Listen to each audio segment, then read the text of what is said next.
We promised you an OBT2, and oh boy, do we have a discussion today for you at Cecil, Lammey, and Andrew Mason. And it's the new uniforms for the Denver Broncos, sparking, I don't know, outrage? I'm not sure exactly what they sparked today, Mace. Well, I'm old enough to remember the reaction to the uniforms in 1997. Yep. And I think the reaction was harsher than what we've seen today. I would describe the reaction as mixed, which, unless you're talking about the fan service move. I mean, if you'd gone for the easy move, the fan service move, you would have just brought back the throwbacks. Mm-hmm. If you'd done that, probably 85% of the fans would have been ecstatic. Whereas, just go through through polling here. I asked fans today what grade they'd give the Broncos uniform set, not including the throwbacks. 15% A, 49% B, 26% C, 10% D or F. Frankly, if I'm the Broncos and I've got a new look and 64% are saying A or B, and that does not include the throwbacks, I'm actually pretty pleased with that kind of reception. Yeah, I think you should be, especially in today's reaction world where it's instant reaction, it's Twitter, it's all that. Seems like the reaction is pretty mixed, but it's actually kind of mild, honestly. Yeah. There's really not that much vitriol for these uniforms, although some people just don't like them, which everybody's fine. Everybody's fine with their opinion on this.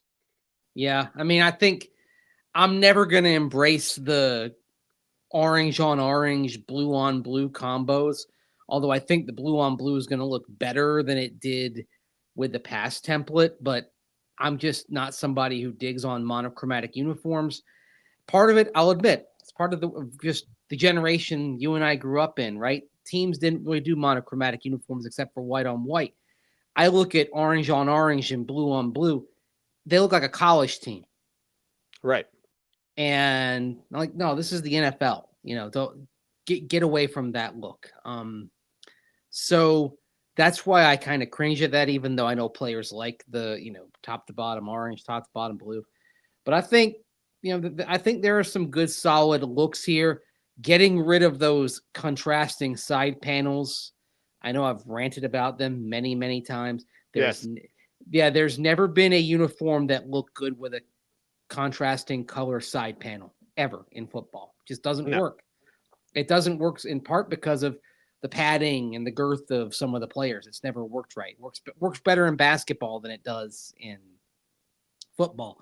But you see the side panels are gone. You've got my big quibble, honestly, is I don't like the pant stripe. I think that I would have just liked to have seen, you see how the orange stripe there on the white pants, it kind of stops. Yeah, it cuts off at an angle, yeah. About mid-thigh or lower butt cheek, depending on what you want to describe it as. Lower bubble. I would have had that stripe go all the way down. I would have just had a two-stripe pattern, blue and orange all the way down, and then on the blue pants, orange and white, and on the orange pants, blue and white. That's the one thing I look at and I say, that seems really too cute. It's the look that won't last. Like the rest of this stuff, you'll get used to this. And that's where my opinion on this, Mace, you're so kind to me. Because you texted me today, you're like, we got to do it. We got to do it. And I was like, I know. Well, I know it's not I know you don't like the subject. I get that. It's not my thing because I want to talk about ball. But I'll say this, like, these guys win a Super Bowl in those jerseys. You know how many people are going to complain? 0. So let's see them play. Let's see what they look like on the field. I don't want to get too deep into this, Mace, but there's so much going on in the world today. How a team dresses is like the 1000th thing that I'm thinking of or worried about as we sit on the verge of World War III. Like, no, man, this isn't real important to me. But I get why people are responding and reacting. This will be the look that you get used to, just like in 97 when people hated that new look. It's because the old D is so classic. The legacy blue that they bring back now for the first time since what Brian Greasy, right? Didn't Greasy wear that in 2001? Thanksgiving Day 2001 in That's Dallas. the last time we've seen legacy blue. So that's back. Yay, that's a good thing. as far as these new uniforms go, baby, like I don't have the calories to burn on like, do I love it? Do I hate it? The mountain thing is cool. The triangle thing is interesting. You have some more information on that. Yeah, although the way you're talking about World War III, the way it's making me think, okay, are they ever going to wear these uniforms in a game the way you're talking about? Man, I mean, you took that to a God, I hope dark so. place. Hey, look, there are a lot of weighty things in the world today, and sometimes Yes. people need to escape. Sports is part of that escape. And yes, uniforms it's a part of that. It's a part of the team. It's a part of the team culture. And as rosters change from year to year in the era of free agency, frankly, one of the things that actually has some constancy to it about a team is the uniforms. And I think it's actually one of those things that has become more important as pro sports has evolved over time. You're looking, of course, at the white over blue modeled by Marvin Mims Jr. I like the numbers too. They didn't go digital like the Buccaneers did that one time. Like, yeah, I mean, this is a fine look, everybody.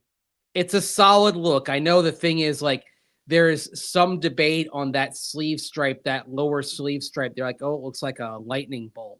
That's designed to evoke jagged mountainscapes of Colorado because you've got that. And then you have the mountain peak and the stripe behind it. And then up top, it's kind of rounded. It's supposed to be like a setting sun, basically, is what they're going for there. I guess it's funny. People are like, a lot of people are making that comparison. I'm like, I didn't see that. And I didn't see that because the white reminds me of snow on the mountain. Yeah. The blue is the mountain, the white is the snow, and the orange is the sunset, right? Yeah. So, well, it's on that one. Of course, the colors get rearranged on the orange one and the blue one, for example. There's orange over white. I suspect this is going to end up being the home uniform that you see the most. Okay. Orange over white. I think this will, if there's going to be a default, I think it'll be for home games. I'm interested to see what it is for road games because, of course, we just had the white over blue. But in the video, Tim Patrick is wearing white jerseys with orange pants.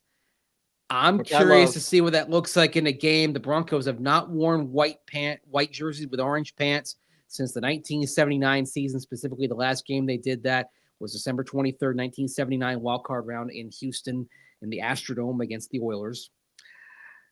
Lost that game 13-7. But I look at the orange pants with the white jerseys. I actually think of, even though it's not in 77, I think of the orange crush. Yes. And seeing Tim Patrick in the video, and I got excited seeing that look. And I'm not the only one. Damani Bleach, who's basically one of the point people behind this, is the team president. He responded to me on social media today. He's excited to see that combo as well. I think we'll see some mixing and matching until they figure out what they like. But I like the idea of not going white on white with the blue. I like bringing in the orange pants, bringing in the navy pants. I mean, shoot, we go back a couple of years ago when they wore the navy pants with the white jerseys in London and then in Tennessee. And, it was a mismatch, so it didn't look good. Stripe. Yes, but that was part of the weakness of the old template. Mm-hmm. The flexibility to do that, I think you can have some fun with it.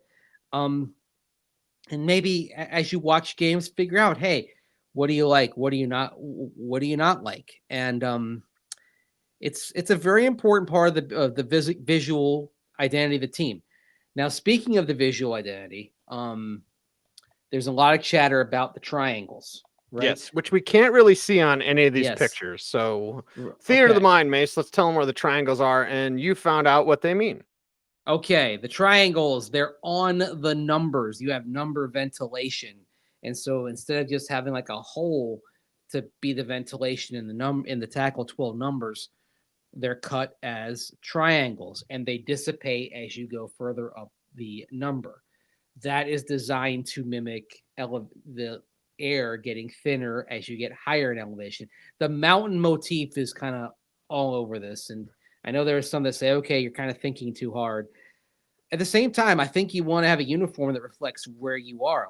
With all respect to that Bronco uniform of 1997, remember the time that it came in when the Broncos, they got rid of the D on the helmet, they went to the new uniforms, And there were questions of whether the Broncos were going to even be in Denver. There was a vote on a potential new stadium that was coming up at the time. And it was not an uncommon thought among Bronco fans in 1997 to think, okay, this logo not having a D, these uniforms, you could take these to Los Angeles and have them be the LA Broncos, and no one would be the wiser. And so I look at what they've done with the triangles, which are basically on the summit markers. You got a triangle on the summit markers when you're, if you go up to one of the peaks. And also on a topographic map, that's how you indicate a peak is with a triangle, right? Mm-hmm. And that's why they lean into that. There's a triangle pattern that works out to be an arrow on the helmet going from the back of the helmet up to the crown.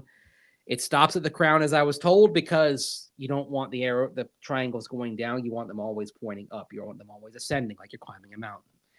So I see all that, and I think, okay, whether you agree with it or not, I think there was some genuine care to have some local iconography. Go back to the blue real quick. Go back to Javonte. So you look at that sleeve, and so you see the blue, you see the lower level that's blue, where you kind of get that jagged thing. Again, I look at that and I see red rocks, I see the flat irons, right? Right. And then I see the white mountain in the background. That's, the mountains rising beyond those jagged cliffs and whatnot in the foothills. And then beyond that, you see the setting sun. So I look at that and I see, okay, I see a vista that I've seen many, many times. And I actually look at that and I see Colorado. And that is something, honestly, I like about the uniforms, is that I truly see Colorado in this. Whereas those last uniforms, you just could have had those things anywhere. They could go anywhere. I think there's some genuine care involved with this to make it endemic to the local culture. And that, to me, that's part of what makes a good uniform for me, as I like something that evokes the community it's in. Like I didn't like the green pants with the Rockies with their city connects, but I like the idea of the uniform that had the Colorado license plate, basically. I was telling somebody recently how much, in the wake of the Arizona Coyotes moving to Utah, I'm sad the Arizona Coyotes logo is going bye-bye, because that Kachina design very much reflects what you'd say, okay, if we have something that is really a part of Arizona culture, native culture, and we put hockey on it, hockey in the desert's not supposed to make sense. How do we meld those things together? And that's why I love that design.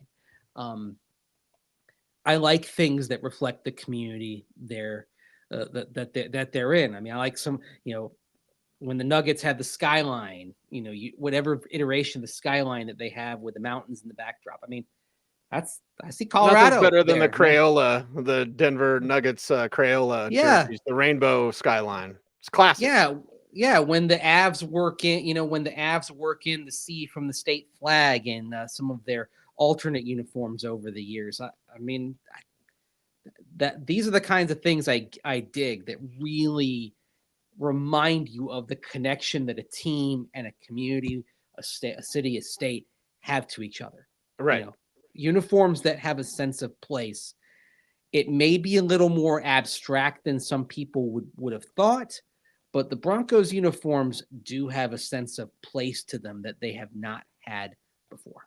They have a sense of Colorado, because I'll bring this up once again, and you see the flat irons, check. You see Red Rocks, check. I see the hogback, and maybe that's less popular for front range people, but I live on the hogback. You come out to Roxborough, you see a mountain that I live on, which looks exactly like that mountain. It's called the hogback. Yeah. So like, that's Colorado. These jerseys, like, again, people losing their minds. It's like, okay, this is a new era. The one thing that I'll say in support of these jerseys, Mace, is that this signifies, it's the Walton Penner Group. This is the Walton Penner Group's first stamp on this team, on the look. It's a new era. It's time to turn the page. Those older jerseys weren't classics. Sorry.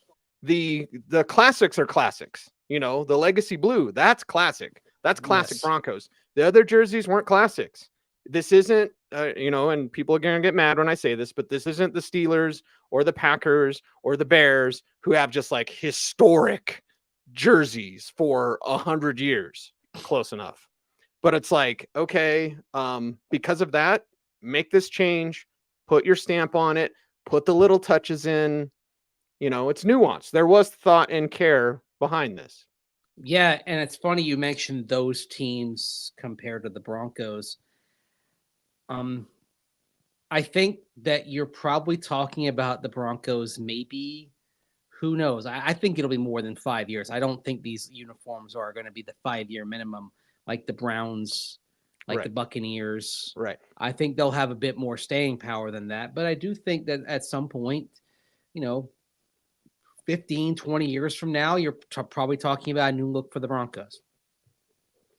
Honestly, that's okay, man. I mean, and and the funny thing that will happen as you get further away from these uniforms that they're ditching, not that they are classics, but someday you will see them again on the Broncos as a one-off. Mm-hmm. I'm sure you will.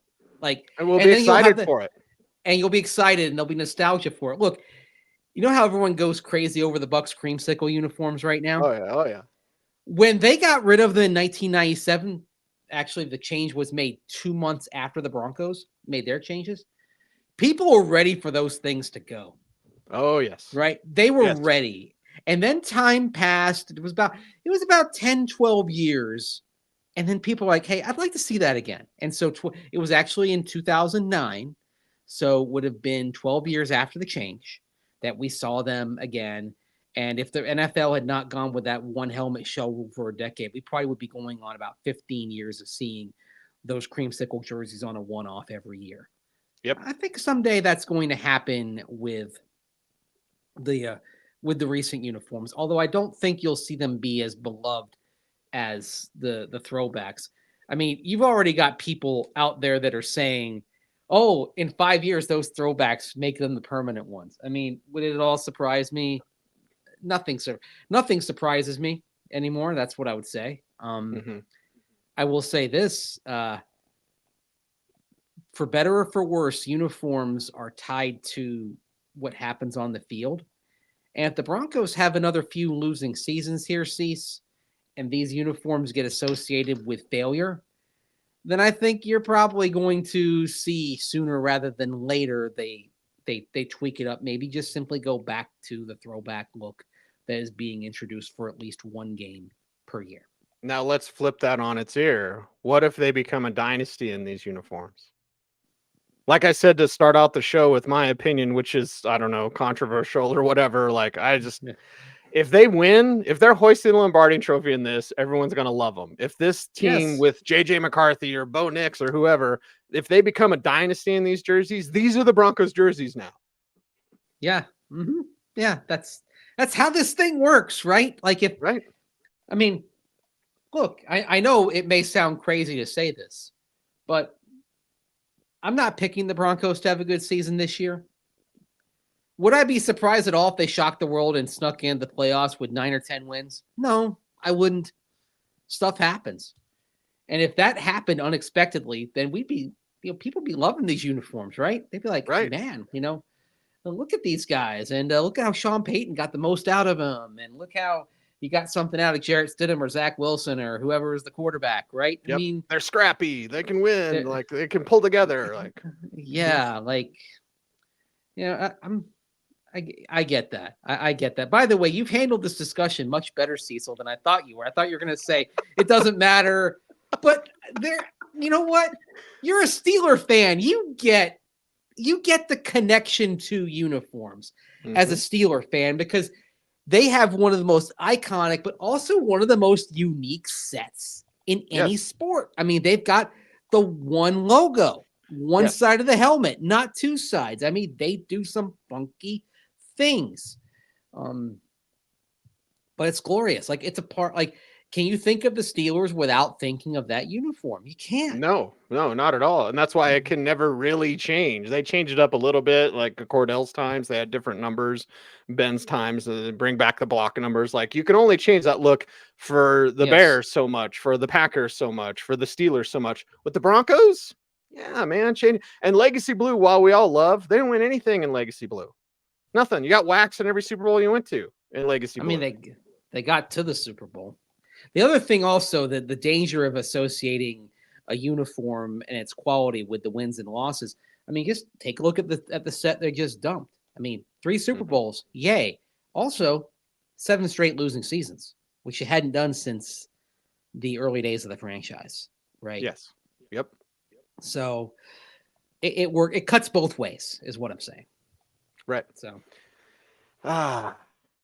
so you getting a new jersey? You know what? If they get JJ McCarthy or even Bo Nix, I'll go get a Bo Nix jersey. I'll go get a JJ jersey. We might even do that as a YouTube short, right? Like me and you at the Broncos team store. Like I will go get a quarterback jersey of the new guy. Okay. Unless it's Spencer Rattler, then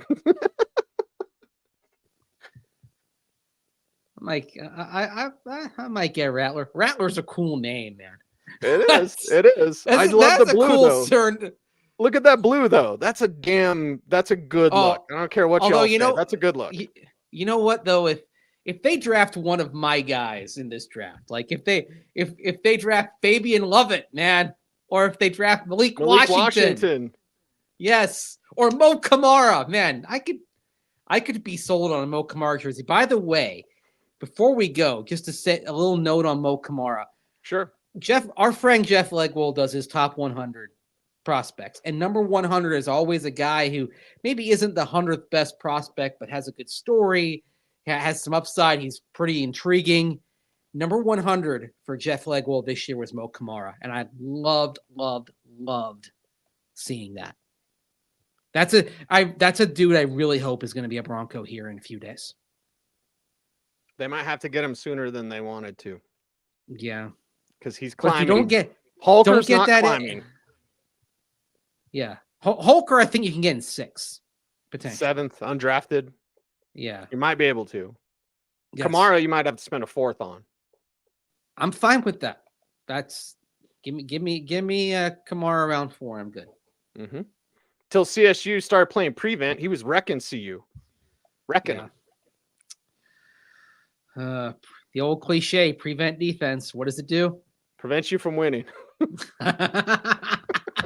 How long has that been around? I don't know, but whoever came up with it, it's like, why don't they ever figure out it doesn't work? Hey, let's go into prevent. You're surrendering the game. Yeah, I know. Man, I've been saying that since I was like 12. It's an oldie but a goodie. Long time. Time. Yes. Maybe we're oldies but goodies. I don't know, Mace. I mean, we admit our ages here, right? I mean, you're on the other side of 50. I'm gonna be there soon enough. Mm-hmm. I know. I mean, I see the gray right there. I earn these gray hairs, man. There's a lot of knowledge and wisdom that help me get in. A lot of times, getting my teeth kicked in that help me get this gray hair. Well, that's speaking of a guy that's our age, I think Troy Rank put it best. Like, it's these new jerseys aren't for him, but he's not the demographic that they're going for. I thought Troy's the pro's pro, right? Yes, he said it perfectly. Like, he's not the fashionista. I mean, like, my fashion is completely different from most people's fashion. Troy Rank said, hey, I like the throwbacks, but they're not going for guys like me. They're going for a different demo. And this had to happen. What? You want same old, or just throw it back? Like, no, this is something different. And they get the throwbacks. You honestly get the best of both worlds today. Yeah. And I just want, and in fact, kind of to illustrate that, Haley Sullivan, the Broncos chief marketing officer, she said this a few days ago, and I want to share this. This is actually in what's going to be a column I have at denversports.com later on. That's basically focusing on are these uniforms built to last? And you know what? Does it matter if they're built to last? Okay. And Haley said, quote, "We want to try to move the aesthetic forward, move the game forward. And we want this to be something that new, young, diverse fan bases say, wow, that's amazing. I want to be a part of that from a fan standpoint. I want to wear that from an apparel standpoint." They are trying to expand the reach because, look, diehard Broncos fans are going to be there regardless of the laundry. They got you. Right? They got you. Most of you watching this show, you're in that diehard category. They changed the logo, whatever. You're still gonna be there. That's why you're watching this show in the off season, right? But is it possible that we want to see if they can make an attempt to bring more people in? And okay, the easiest way to do that is to win on the field. I mean, look how many more people are Chiefs fans now than there were a decade ago because of Patrick Mahomes. Yes. Okay, so that's the best way to do that. But if you're in a situation where you can't have the quarterback, can you create something that maybe attracts more people? Yeah, sure. Take a shot at that. Why not? And we'll see. And actually, I mean, I'm sitting here. I'm maybe not old guy, but I'm middle-aged guy. You're a middle-aged guy, and I'm fine with this look. And I think Troy gets it. He knows it's not for him, and that's okay. It's hopefully for that 15-year-old that hasn't really figured out a football loyalty.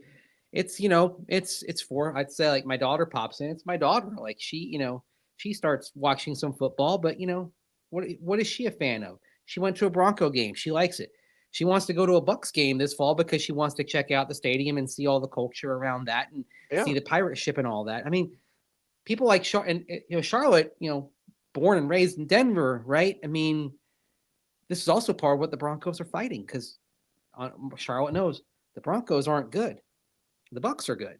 She also wants to be different because, like, she's here in Wisconsin right now, but she doesn't really. She's like, I'm from Denver, and Dad, you're from Tampa, so like that's what I'm looking at right now. Right. I think she also just wants to be different. I don't think she wants to be like all the Packer fans in her class. I think she wants her own identity, but she's trying to figure out if it's going to be Denver or Tampa Bay right now. Her own identity as a fan. So no, that's great. That's the reason why I became a Steelers fan, because my entire family's Broncos fans and I'm the black sheep. So I was like, I'm going to pick the team. And like I've told the story before, we were poor, like really poor, and shopping at secondhand stores in the 90s. So I was rocking a Terry Bradshaw jersey in the 90s because I got it for $25 in Greeley at the Salvation Army. Like, nobody was turning their Broncos stuff. So it's not like I could afford Broncos gear. So be different, be yourself. And these jerseys may help capture some of that younger audience. And the results on the field have been lacking. So maybe you need to try something different. Because I'll say this, I mean, not as many kids who grew up in Colorado are Broncos fans as there were, say, 10 years ago because of the lack of success. Right. So the Broncos have some work to do. I think this is a part of it. Well, and I'll wrap up my thoughts on this, Mace, is it just, there's nothing worse than this is the way we've always done it. I think that's a poison mindset in business and in life. You and I go through and kind of focus this show. I'll tell a little tale behind the scenes. Like, we focus on what we're doing, thumbnail wise, title wise, description wise, show topic wise. And there's nothing that you and I ever say that is, well, that's the way we've always done it. No, we're looking for new ways to be innovative, new ways to get more viewers, more subscribers, more clicks, more all that. I think it's the wise thing to do. I mean, we are already, to give you a little peek behind the curtain, we are already talking about ideas for shows to bridge the gap between OTAs and training camp. There'll be some what ifs, but we're going to probably come up with some other stuff as well. Like, that's new stuff. Yeah. I mean, that's part of what's exciting, but you always have to try to regenerate. It's good to be new sometimes. It's okay.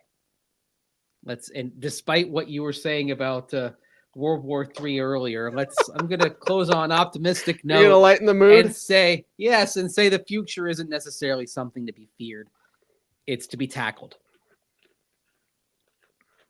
Well, let's get some tackle. Visualize, attack, and tackle. There you go. Okay. We both quoted Waterboy right there at the end. He is Andrew Mason. You follow him on all the socials at Mace Denver. I'm at Cecil Lammey, and I got some thoughts. It's for a different podcast. Anyway, he's Mace. I'm Cease. We are orange and blue today, and we love you guys for the response to this show, for our Denver Sports YouTube channel. And Mace, how can they help us out and grow on our YouTube channel? Real simple. You can like, comment, share, subscribe, hit that notification bell so that you never miss a vid. vid. That's right. He's Mace. I'm Cecil. OBT is ABFD. Thanks for watching. Stay tuned, and would you please stay frosty.